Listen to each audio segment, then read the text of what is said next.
A signature is an unnecessary action that serves only for the criminal's emotional and psychological gratification. This week's crime is only really connected by these signatures, and it's unknown how many victims there really are. And worse, it's unknown who the red-headed killer is. Or is it? Hello, I am Sean. If you're new here, then welcome to my channel. If you are returning, then it's great to see you again. Twice a week, I try to research some true crime that I find interesting to tell you about it. I want to make sure that the victims are remembered, and there are a lot of victims out there to remember. If you're not subscribed, please do so. It's free. I appreciate each and every one of you. And if you want to appreciate me back and support me, you can always buy me a coffee. There's a symbol here and a link's down in the description. If you have any ideas for future true crimes, please feel free to leave me a message. I have done many of the suggestions because sometimes as a viewer, you want to see things that are interesting to you. So it helps me connect with you on that level. So, that all being said, now on with today's true crime. The Redheaded Murders, which was also known as the Bible Belt Strangler, was a series of murders that spanned from around 1978 to about 1992. It occurred in the states of Tennessee, Arkansas, Mississippi, Pennsylvania, Kentucky, and West Virginia. Or at least those are the ones that are known. They think that the killer was male, and most of the women were not actually even identified for years. It's believed that he killed possibly 14 different women, but it's still unknown. All the victims had reddish hair, and their bodies were left along major highways in the states that I previously mentioned. Most of the women were believed to either be hitchhikers or sex workers. The term the Bible Belt Strangler was not coined until 2018, which is odd. I figured they would have coined it way back when, but this is because most of those states belong in the Bible Belt. I guess if you're a sex worker, I could understand, they're trying to punish you for your sins or cleanse them or whatnot. The authorities were not even sure that each of the murders were even connected. But like I said about signatures, they connect them because of the red hair and being left along the highway. And that's what the connection of these women that I'm going to talk about all had. There could be more, but it's uncertain. So, each of the victims. Lisa Nichols was 28 years old and was located on September 16, 1984, along Interstate 40 near West Memphis, Arkansas. She was found wearing only a sweater. Lisa was estranged for her family, so no one was actually looking for her. 9 months after her murder, she was identified using fingerprints. She had been hitchhiking along the road when she was murdered. Tracy Walker was found on April 3rd, 1985. They estimate that she was between 9 and 15 years old. She was located 500 yards off of Big Wheel Gap Road, 4 miles west of Jellicoe, Tennessee, in Campbell County. It was near a strip mine. Her cause of death was undetermined. They only found so many bones, and they had to piece together her skull to do a facial reconstruction. They also found a necklace and bracelet was found with the body, or the bones, and that she was wearing size 5 boot. It was not until August 30th, 2022, when she was identified as Tracy Walker. She was 15 years old. DNA showed that she had possible family around Lafayette, Indiana. Relatives confirmed that she disappeared in 1978. Her mother had reported her as a runaway, but nothing was ever done. She was last seen at the Tippecanoe Mall with a friend in 1978. Now, this was in Indiana. I will get back to Indiana a little later on. So, the mother reporting her missing, I'll explain this a little later. On March 31st, 1985, the skeletal remains of a female was found in Pleasant View, Tennessee. She was linked to the Redheaded murders as she was found along the side of Interstate 24 between the mile markers 29 and 30. Unlike the other current victims, she was clothed.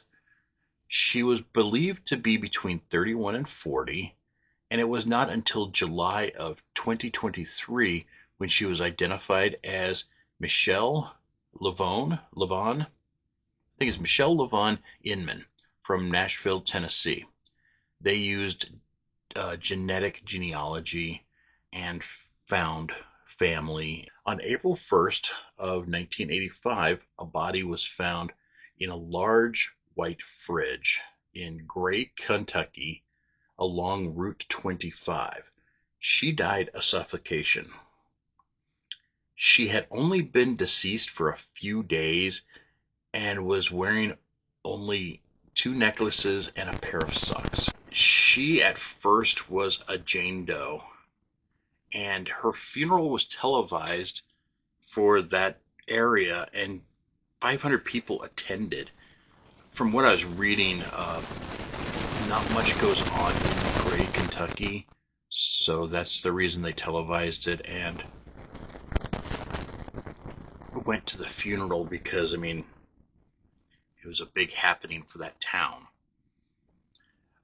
She had distinguishing body features that they used to attempt to identify her. She had a number of moles on the right side of her neck, a yellow stained upper incisor, and there was evidence that she had at least borne a child due to a C-section scar that she had. She was not identified until October 1st, 2018 as Espy Regina Pilgrim from North Carolina. They matched her DNA between her and her grown daughter.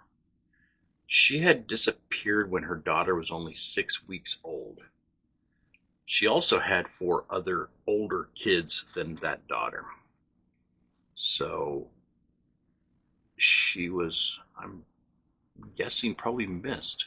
On March 29th, 1985, a skeletal remain of a 27-year-old Priscilla Ann Blevins was found along Interstate 40 in Waynesville, North Carolina.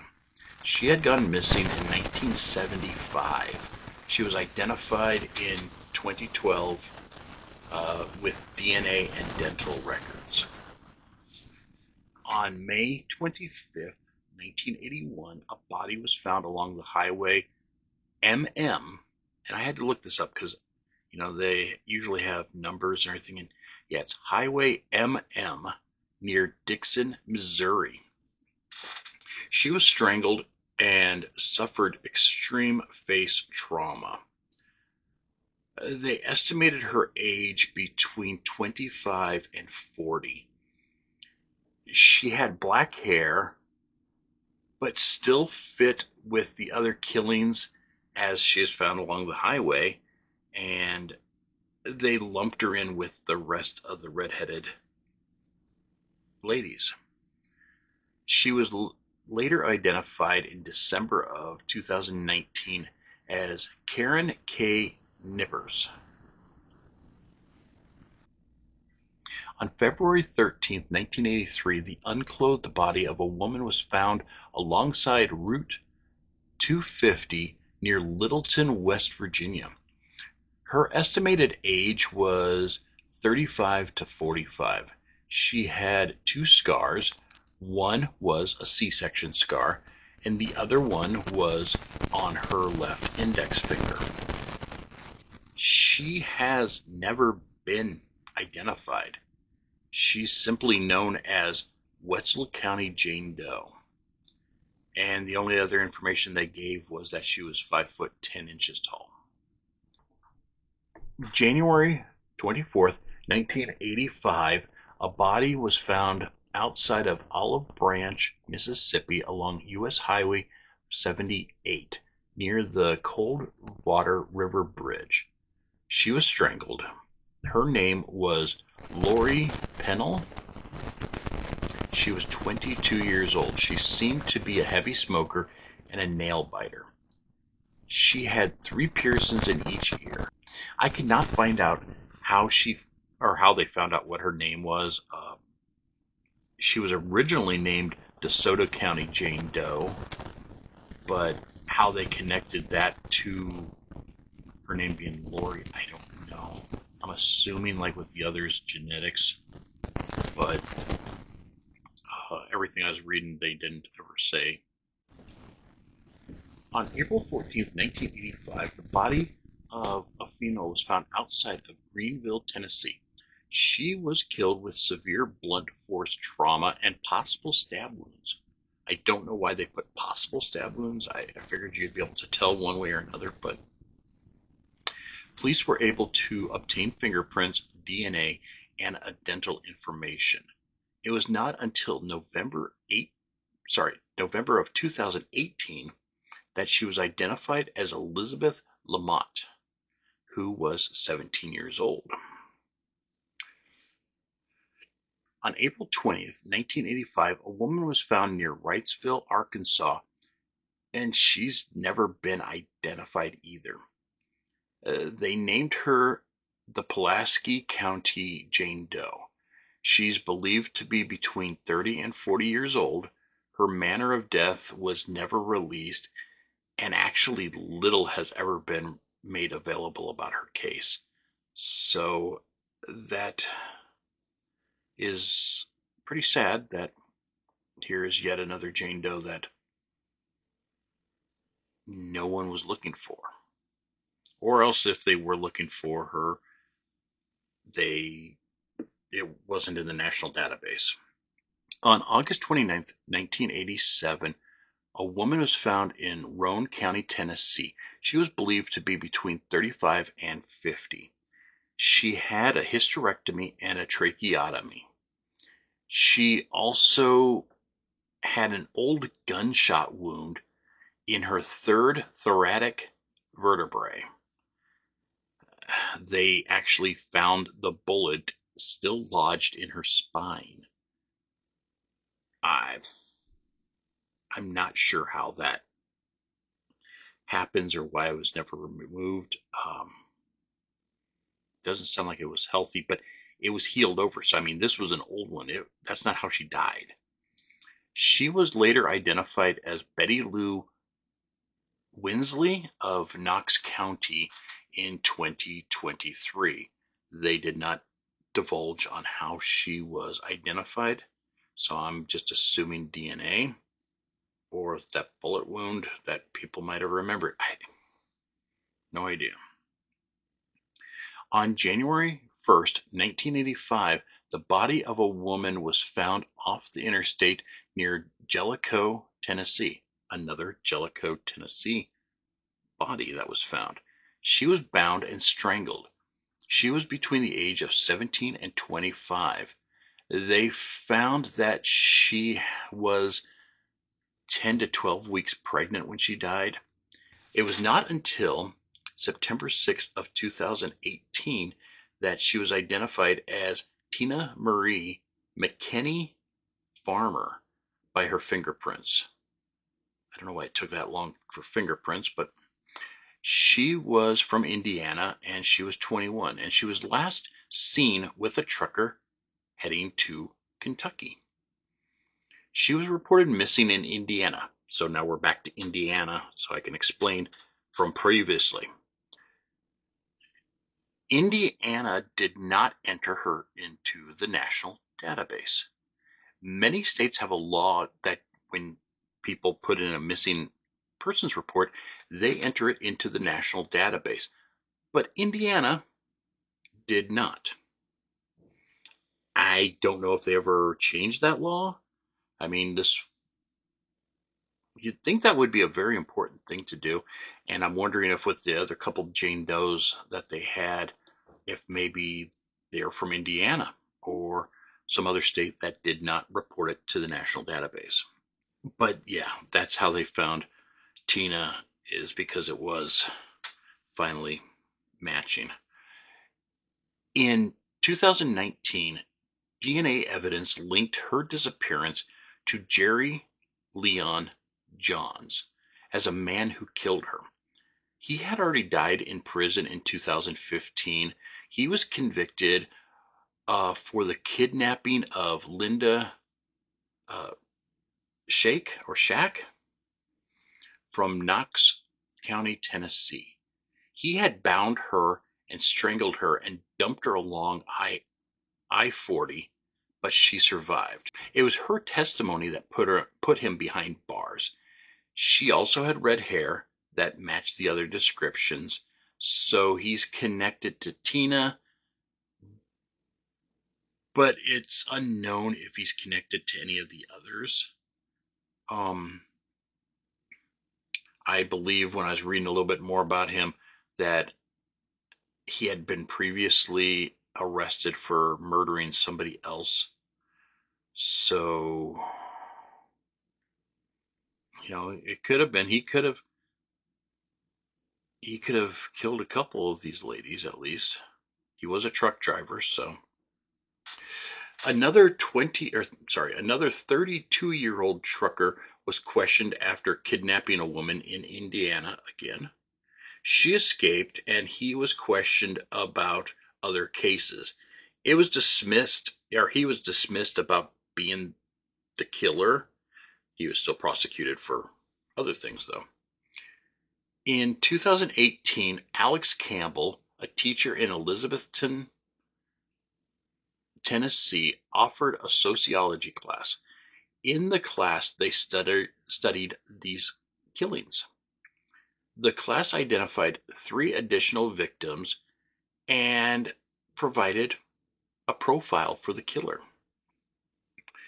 The profile stated that he was a male, was born between 1936 and 1962.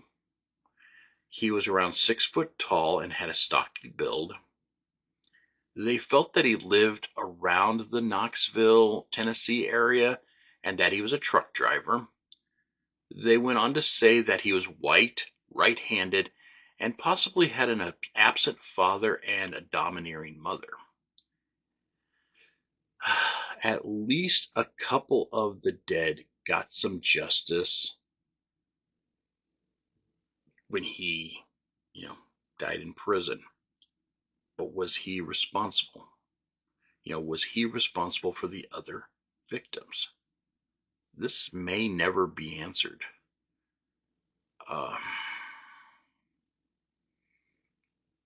Will they ever actually identify who any of the other Jane Does are? I hope so.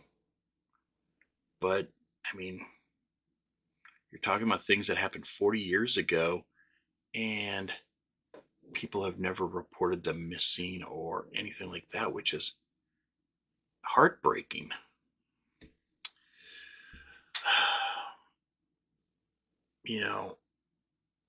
Was it, I already said this, but did people report them missing but lived in a state like Indiana where they don't put it into the database? Are they lost in a stockpile of paperwork someplace? They could be. And that's really sad. The bad thing is, were there more victims? ones that didn't have red hair. Maybe these are just the redheaded victims. Are there others out there that this guy or these killers killed up and down the highways of the South, and they haven't connected them yet? It's possible. These ladies were only connected because of their red hair and being along highways, but there could have been other dump sites and hair colors and things like that. So I don't know. It's just a sad one. I'm glad that some of the women got justice, but there's still quite a few that didn't, and quite a few unknowns. So thank you for watching. If you're not subscribed, please do so.